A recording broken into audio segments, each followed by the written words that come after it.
Assalamu alaikum. Lately, a lot of Canadians have been enjoying evening walks to get a bit of fresh air after long days at home during this pandemic. On Sunday in London, Ontario, that's what a grandmother, 2 parents, and 2 children went out to do. 3 generations of the Afzul family. Salman, Madia, their children Yumna and Fayaz, and their grandmother. But unlike every other night, that family never made it home. Their lives were taken in a brutal, cowardly, and brazen act of violence. This killing was no accident. This was a terrorist attack motivated by hatred in the heart of one of our communities.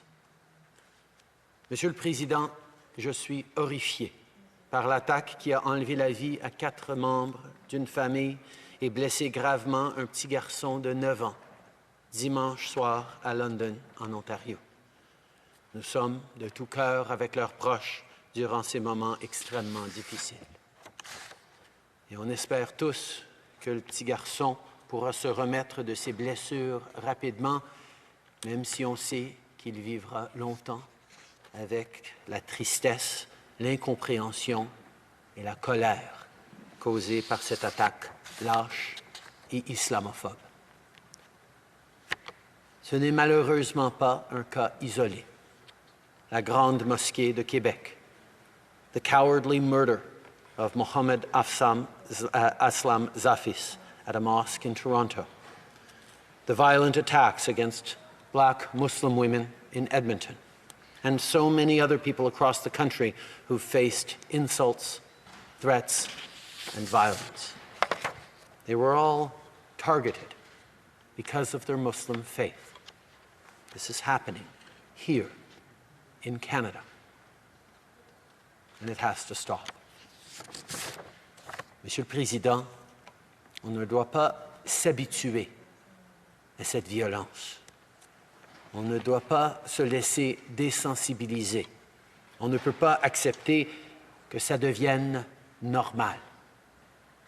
Chaque fois qu'on est témoin de cette haine, on doit la dénoncer. Et ça commence par des petits gestes. Words matter. They can be a seed that grows into an ugly, pervasive trend. And sometimes they lead to real violence. The jokes that are not funny, the casual racism, the insinuations that are only meant to diminish, the toxic rhetoric, the disinformation and the extremism online, the polarization we see too often in our public discourse and in our politics.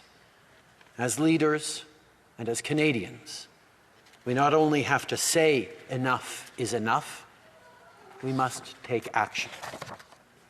We cannot allow any form of hate to take root, because the consequences can be far too serious. We've seen it in Christchurch. We've seen it in other places around the world, and we've lived it here at home. Right now, Canadians are outraged by what happened on Sunday, and many Muslim Canadians are scared. Last night, I spoke with the Mayor of London, Ed Holder, and a representative of the local Muslim community, Nawaz Tahir, to share my condolences and discuss the urgency of what more we must do to keep our communities safe. Mr. Speaker, we stand with the people of London and with Muslim communities across the country. We're going to continue to fund initiatives like the Security Infrastructure Program to help protect communities at risk and their schools and places of worship. We'll continue to fight hate online and offline, which includes taking even more action to dismantle far-right hate groups, like we did with the Proud Boys, by adding them to Canada's terror listing. And we'll continue doing everything we can to keep communities safe. L'auteur de l'attaque cruelle de dimanche à London ne nous représente pas en tant que Canadiens. parce qu'on sait qu'on est plus fort dans la paix que dans la haine et la violence. Mais on sait aussi qu'il faut se dire la vérité. Cette haine et cette violence existent chez nous, que ce soit dans la rue, en ligne ou ailleurs. Et tant qu'elle va exister, on va avoir du travail à faire. Mr. Speaker, if anyone thinks racism and hatred don't exist in this country, I ask to them this: how do we explain such violence to that child in hospital? How can we look families in the eye and say Islamophobia isn't real? When you listen to the black Muslim woman who constantly looks over her shoulder at the bus stop, fearing someone will pull off her hijab or hurt her, she'll tell you Islamophobia exists. If you listen to the parents who beg their children not to wear traditional clothes for fear of them being harassed or attacked simply for what they're wearing, I'll tell you, racism exists. Muslim families have often felt uncertain or even fearful when they go out in the streets wearing traditional garb.